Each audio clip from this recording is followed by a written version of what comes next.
Let's talk about magic items today. The three things we're going to go over: 1. Use potions as your guide. 2. Constrain your legendary magic items. And 3. Magic items on loan. Hey there, it's DM's off.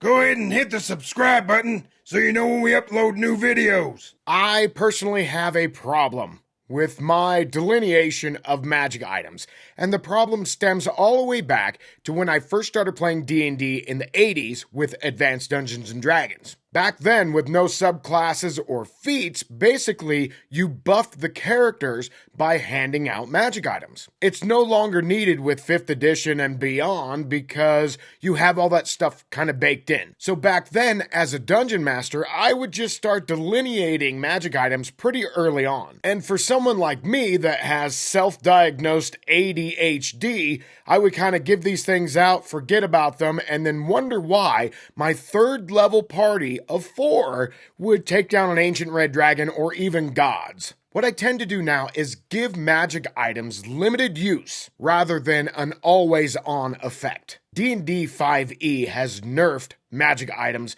by only allowing you to attune to 3 at a time. But what happens if you're a dungeon master that wants to use a ton of magic items and you want them to be plentiful in your game world? I think we need to constrain some things here. Now, I understand if you want to go completely bonkers and gonzo and have a ridiculous amount of powerful magic items early on for like a one-shot or even a small series of adventures. But for the most part, I think a lot of people want some sort of balance, including myself. So this is how I do it. Number 1, use potions as your guide. What I mean is that potions are a one-use item. So if I end up giving out 5 healing potions, then I know that the characters have 5 times that they can buff themselves. After that, it's gone. So give some or all of your magic items charges. 1 use, 2 use, 1d4 plus 1 use per day. Recharges at dawn, or whenever makes sense for your campaign. So I have this magic item called the Stitch of Healing in my campaign world. When you stitch up a wound with this magic item,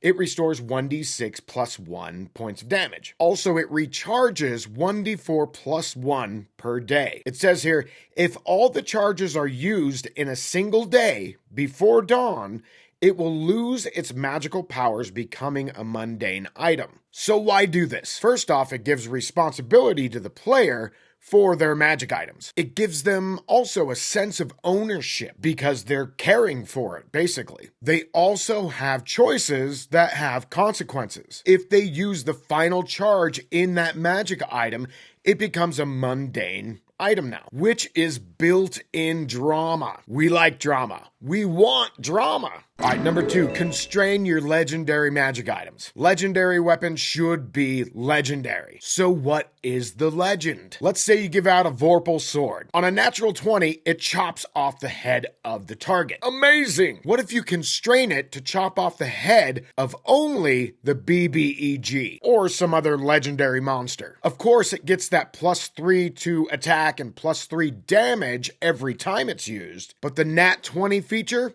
is only against the BBEG. So using the weapon, sword, magic item analogy, let's say you have a dragon slaying sword that you've given to a character. Does it kill every dragon on a 19 or 20? Let's chill that sword out. It's a dragon slaying sword meant specifically for one dragon. Yes, it has a +1, +2, whatever for attack and damage and all that. But on a natural 19 or 20, it destroys that legendary single dragon. One time, that's it. It becomes that one dragon's missing scale, so to speak, a la Smaug. All right, number 3, magic items on loan. Sure, the magic item has all the buffs and everything that's written in the description of the Dungeon Master Guide, but the local wizard or witch has given it to a character for a limited time. Obviously, to complete whatever task is at hand that wizard or witch is interested in. Don't just give the characters the magic item, it's on loan. If they find it randomly,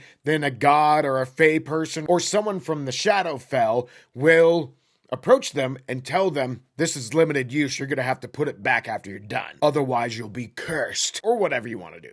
By doing this, you can give the characters these wonderful buffs even early on, but then they'll have to give it back, and at least they've had some fun with the magic item. I mean, wizards and witches love to collect shit, right? They want it back. By having magic items on loan, perhaps the characters can get way more over-buffed magic items earlier on that they can play with and maybe reacquire later on. Alright, that just about does it for me. Thanks for stopping by Agranak Studios, and we'll see you on the next one. Cheers! This video is brought to you by the generous support of our patrons.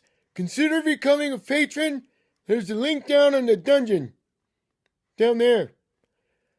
Also, we have links to other places that Agranak Studios is at. Alright, do this, and do that, and do this, and do that. And watch this video.